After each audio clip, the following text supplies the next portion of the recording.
Assalamualaikum warahmatullahi wabarakatuh. Ini kemarin ada kejadian, Pak. Sedikit memang. Biasanya bapak-bapak kalau ke masjid itu kan wudhunya di rumah. Ada sebagian begitu ya.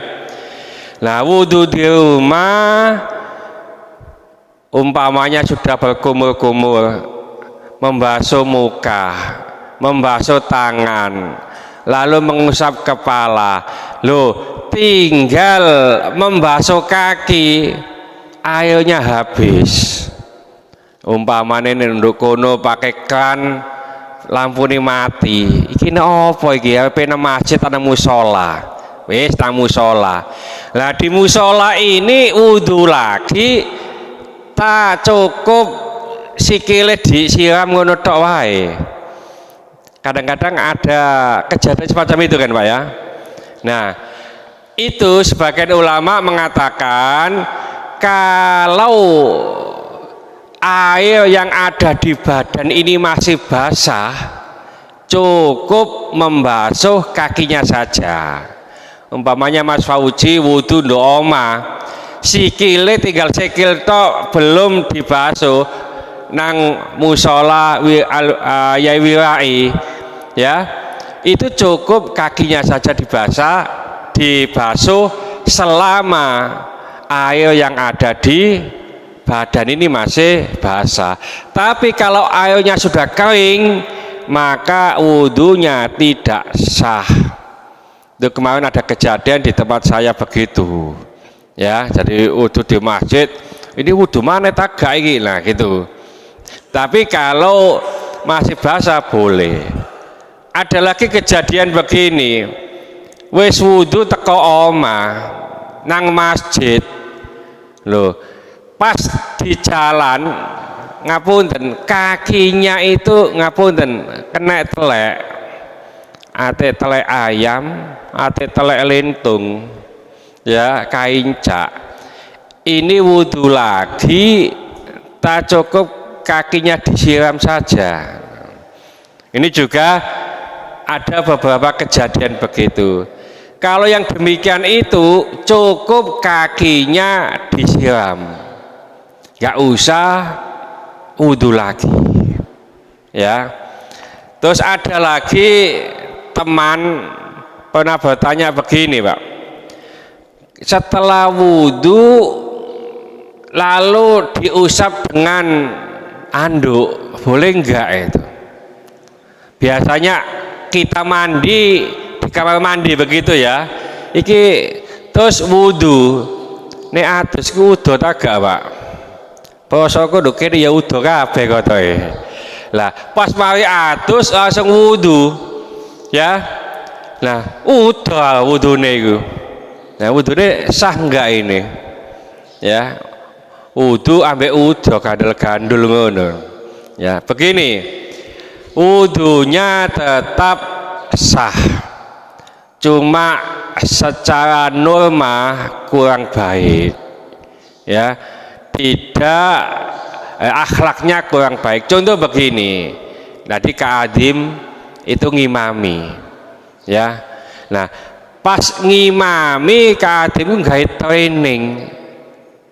training celonoan itu Pak, sing olahraga ambek kaosan ya. Nah ngimami gitu itu sah enggak?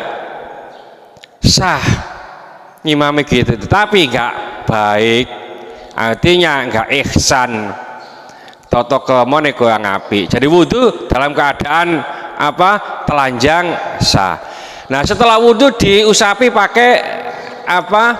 Handuk, itu sebagian ulama mengatakan makruh ya. Jadi ini makruh kalau bisa nggak usah diusapi, karena ada keterangan dulu yang pernah kita sampaikan kalau nggak salah di kitab Tangkihul Qaul.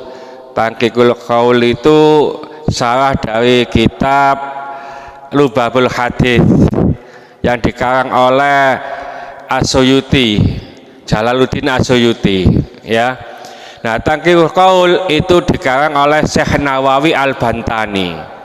Jadi di sana ada keterangan barang siapa yang berwudu lalu membaca doa wudu, apal enggak doa wudu ini Pak? Asyhadu an la ilaha illallah wahdahu la syarikalah wa asyhadu anna Muhammadan abduhu wa rasuluh Allahumma ja'alni, dan seterusnya. Itu kalau di kitab Riyadhus Shalihin riwayat Muslim.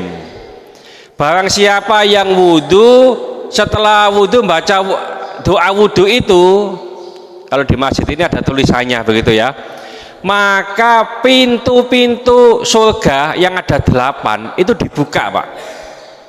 Pintu-pintu surga yang 8 itu dibuka dan kita dipersilakan masuk lewat pintu mana saja ya. Ini makanya kalau kita setelah wudhu jangan sampai tidak berdoa. Nega apal, insya Allah di masjid itu ada tulisannya, dibaca, ditambahi menurut riwayat At-Tirmidzi min ibadika sholihin ya, terakhir itu. Nah, ada keterangan di kitab Tangkihul Qaul kalau sudah wudhu itu ditambahi baca surat Inna anzalnahu fi lailatul qadr sampai selesai, kalau bisa menghadap ke kiblat. Nah, yang begitu itu kalau setelah wudhu ada tetesan-tetesan air, maka satu tetes air itu menjadi malaikat. Nah, setiap malaikat itu mendoakan kita mulai saat ini sampai kiamat. Didoakan malaikat. Nek didoano Mas Joko ngono dong tentu diterima Gusti Allah, Pak. Nggih, Jok. Tapi nek didoakan malaikat pasti diterima oleh Allah. Jadi oleh karena itu mari wudu kok diusapi itu makruh menurut sebagian ulama. Oleh karena itu setelah wudhu dibiarkan saja, jangan lupa membaca doa setelah wudhu lalu membaca inna anzalnahu. Oh tak suwe ya apa-apa ya. Jadi seandainya setelah wudhu terus membaca doa wudhu naudzubillah tsumma naudzubillah kepleset mati Pak umpamanya ya, maka pintu surga yang 8 itu sudah dibuka, kita boleh lewat pintu mana saja ya. Kalau kita puasa itu lewatnya hanya Ar-Rayyan, pintu Ar-Rayyan. Sedekah hanya pintu sedekah. Contoh umpamanya kalau jenengan di masjid ini banyak pintu, hanya diperkenankan satu pintu saja, desekan kok Pak. Aku ahli poso, ya di sana saja pintunya, hanya satu pintu. Tapi kalau setelah wudhu membaca doa wudhu pintu ini dibuka kabeh. Oh kono kok bek lewat kene wae, kene kok bek lewat kene wae, bisa milih. Ya, oleh karena itu ngapunten, engko nek mawi wudhu, baca wudhu, setelah itu kepalanya dibentulkan ke dinding mati Pak. Ya, noko. Soalnya bukan apa mati karena takdir, tapi karena bunuh diri. Bunuh diri itu masuk neraka Pak. Mudah-mudahan sedikit ini dibarengi hidayah Allah Subhanahu wa taala. Mudah-mudahan segala hajat kita dikabulkan Allah, segala kesulitan kita dibantu Allah. Mudah-mudahan anak-anak kita menjadi anak soleh solehah, taat kepada Allah, patuh dan nurut kepada kedua orang tua.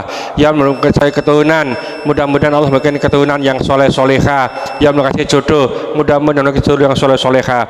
Mudah-mudahan di antara kita, keluarga kita, handetolan kita, tetangga-tetangga kita yang saat ini sedang sakit baik di rumah sakit maupun di kediaman, mudah-mudahan Allah cepat mengangkat penyakitnya, menyembuhkan penyakitnya, dan mudah-mudahan Allah memberikan kesabaran kepada yang sakit, dan dengan kesabaran ini mudah-mudahan Allah mengangkat seluruh dosa-dosanya, dan mudah-mudahan Allah mengampuni dosa-dosanya orang yang mendolimi kita. Al-Fatihah. Bismillahirrahmanirrahim. Wal asri innal insana lafi khusrin illa alladziina amanu wa amilus solihati wa tawassaw bil haqqi wa tawassaw bis sabr. Subhanallahi wa bihamdika asyhadu an la ilaha illa anta astaghfiruka wa atubu ilaik. Assalamualaikum warahmatullahi wabarakatuh. Allahumma sholli ala Sayyidina Muhammad.